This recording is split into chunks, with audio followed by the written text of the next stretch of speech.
Olá pessoal da Escola Brasileira de Choro, Rafael Rabelo, pessoal do Pandeiro 3, estamos aqui hoje para falar, para dar continuidade àquele conteúdo que a gente viu anteriormente, que era o conteúdo de variações de machixe. Como vocês viram, aquele conteúdo era um conteúdo que exigia tecnicamente bastante da maneira como a gente toca o pandeiro e ele era até certo ponto complicadinho, né? A ideia de pegar esse conteúdo era exatamente trazer para a gente autonomia. Então, se a gente não sentir dificuldade nele, tem alguma coisa de errado. Assim, a autonomia só se pega tocando e tocando cada vez mais.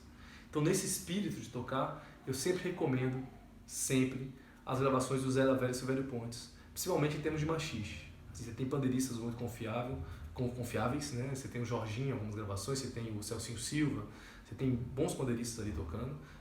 Os caras que basicamente ajudaram a formatar essa linguagem do pandeiro de couro que eu estou aqui ensinando para vocês. Você tem bons pandeiros e bons pandeiristas e sempre tocando com muito swing. É muito comum, às vezes, em gravações, gravações famosas, gravações de pessoas muito competentes, você tem uma gama de percussões muito grande e às vezes o pandeiro fica omitido ali no meio. Você não tem certeza exatamente do que o pandeiro está fazendo e muitas vezes até ele faz um choro meio que reto e o cara coloca um surdo, às vezes coloca uma caixa e o surdo e a caixa dão aquele swing, mas o pandeiro em si não está fazendo muita coisa, não dá para perceber muito bem. No caso do Zé da Velha e Silvério, o pandeiro é swingado, sim. Tá? A gravação do Flamengo é muito boa, a gravação do Bom Filho, a Casa Torna é muito boa, a gravação do Diplomata é muito boa. Então, dê uma olhada nessas músicas, se sentirem dificuldade, baixa o andamento. Mas a ideia é exatamente essa, vocês sentirem essa dificuldade para poder exercitar a autonomia de vocês ao tocar. Sair de uma batida e para outra, tentar coisas mais difíceis, procurar se desafiar, procurar encontrar falhas na maneira de tocar, coisas que a gente não costuma tocar muito, geralmente dão pra gente essa possibilidade de um apuro técnico. A gente tecnicamente evolui tocando coisas que pra gente são mais difíceis, o que é bastante óbvio, certo? Então, nisso tudo, a gente pegou essas variações, tanto omitindo platinela, colocando acento e coisas desse tipo, como assim, né?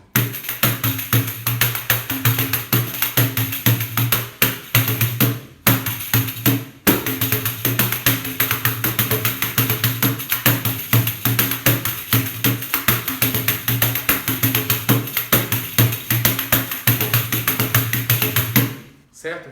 Então, naquela sequência numérica que eu passei para vocês, sair de uma batida e para outra, a ideia é vocês conseguirem ter essa autonomia para poder tocar. Sempre lembrando, sempre pensando, no caso do machixe, em acentuação. Para mim, a acentuação é a coisa mais importante do pandeiro. Às vezes você nem tem certeza na gravação, se tiver muita percussão, onde está o grave mesmo e tal, a acentuação ela é muito importante, tá? E aí a gente vai dar seguimento e fazer esse tipo de levada também pensando no choro. Quer dizer, o choro ele vai permitir um pouco menos de variação que o machixe. A não sei se você tem uma forma de tocar mais virtuosa, mas assim, de uma maneira de tocar tradicional, o machixe ele permite um pouco mais de variação que o choro. O que a gente vai fazer aqui, exatamente, é entender em que parte da música a gente tem que entender para poder fazer a troca. Então, junto com a possibilidade técnica que as variações de choro dão, elas também, o estudo das variações de choro também dá pra gente a possibilidade de apurar a nossa percepção. Conseguir perceber em que momento ir, em que momento variar, em que momento trocar de batida e por aí vai indo. É um estudo muito parecido com o estudo da dinâmica. Quer dizer, em que momento a gente toca mais alto, em que momento a gente toca mais baixo, como a gente vai fazer essa oscilação para dar essa intensidade na música. Entender o que os instrumentos estão pedindo, entender o que a música está pedindo em si, se ela entrou numa parte mais introspectiva, se ela está numa parte que pede mais variação ou não, isso tudo vai depender de audição, de ouvir em show, tocar em roda, apurar a percepção dessa maneira. Mas o que a gente pode fazer aqui é estudar a batida, que é o que cabe a nós aqui nesse momento. Então, esse estudo de percepção, ele vai muito de vocês. Quer dizer, eu vou mandar para vocês escrito, ouve essa música, em que parte foi a parte B, em que momento foi a parte B, em que momento voltou para A, em que momento o pandeiro fez uma virada, em que momento ele não fez, por aí vai indo. Mas existe uma batida que é muito clássica, que é uma batida de pandeiro totalmente tradicional, que é o que vocês conhecem como choro sambado. Tem gente que chama de choro sambado, tem gente que chama de swing.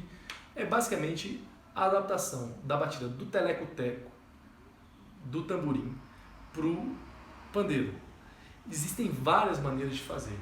Assim, tem gente que coloca um gravezinho aqui, tem gente que coloca um gravezinho mais ali, tem gente que usa tapa e tal. Eu vou passar a maneira como eu faço, tá? Como eu gosto de fazer. Então, não existe um padrão exato de como fazer as coisas.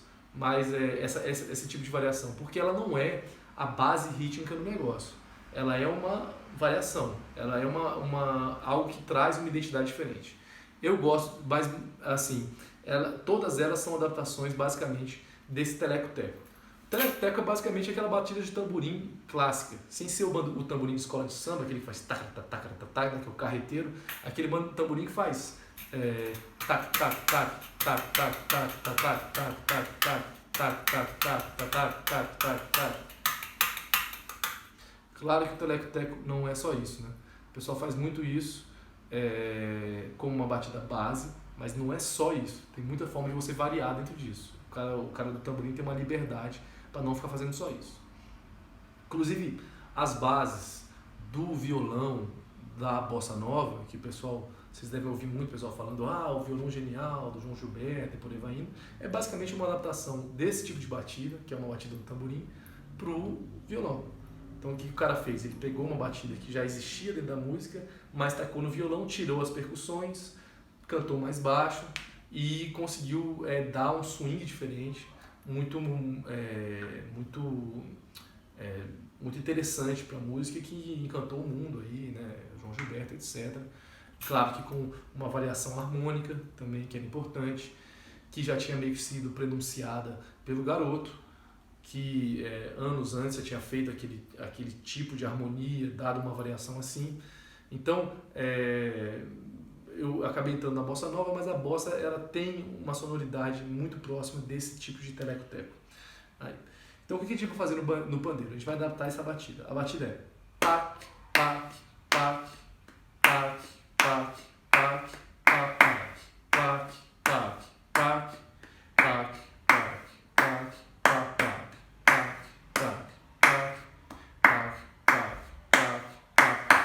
Deu para ver? O ciclo se dá em 2 compassos de 2x4. Por isso que tem gente que gosta de escrever, às vezes, a bossa nova em 4x4. Por quê? Porque você teria o fechamento do ciclo certinho. Como a gente sempre pensa no nosso ciclo, fechando no abafado, solto, né? Em 2 compassos e não em 4, a gente continua escrevendo em 2x4, porque a gente está escrevendo choro assim desde sempre, e a gente vai escrever a variação usando 2 compassos, certo? Então, ó, tac, tac, tac, tac, tac, tac, tac, tac, no pandeiro, tac, tac,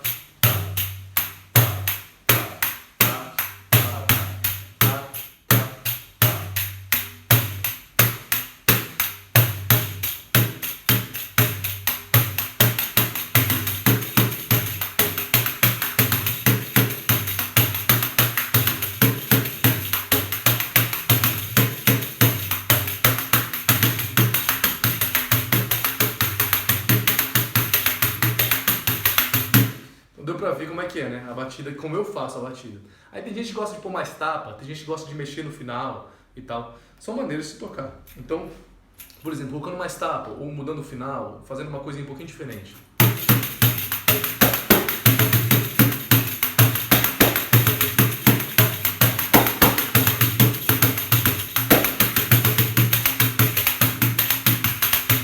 Fiz uma variaçãozinha aí no final, mas basicamente, o que é? Ela é uma adaptação dessa batida.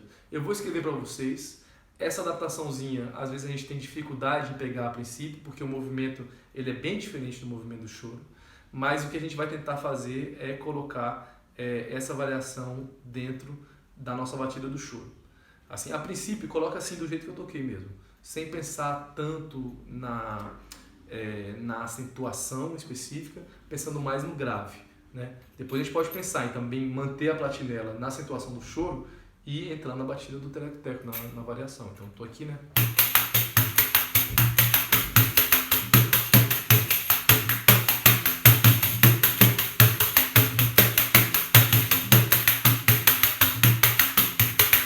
Então, essa mantendo a platinela do choro, fazendo a variação. São detalhezinhos pequenos que a gente vai pegando conforme a gente vai apurando. Mas a ideia é a seguinte: pega essa variação, porque vocês vão usar volta e meia numa parte C de uma música, na repetição de uma parte B, na repetição de uma parte A. Conforme a dinâmica for trabalhando, você vai ter possibilidade de aplicar essa batida dentro da interpretação do choro. Então, a utilização dessa batida vai dar muitas possibilidades para vocês tocarem. Então, dá uma estudada nela bem devagarzinho, coloca ela bem devagar. Eu vou mandar para vocês um vídeo de eu tocando ela bem devagarzinho no metrônomo. E aí a gente vai apurando também nosso choro para poder também começar a aprender a avaliar ele. Usando não só aquelas ideias que a gente pegou no machixe, usando esse tipo de ideia e aplicando em várias e várias músicas. Beleza? Então, por hoje é só isso. Vocês têm um negócio difícil. Eu sei que o outro, a avaliação do machixe, também era difícil. Aguardo os vídeos de vocês sobre isso, viu? Grande abraço. Nos vemos. Tchau, tchau.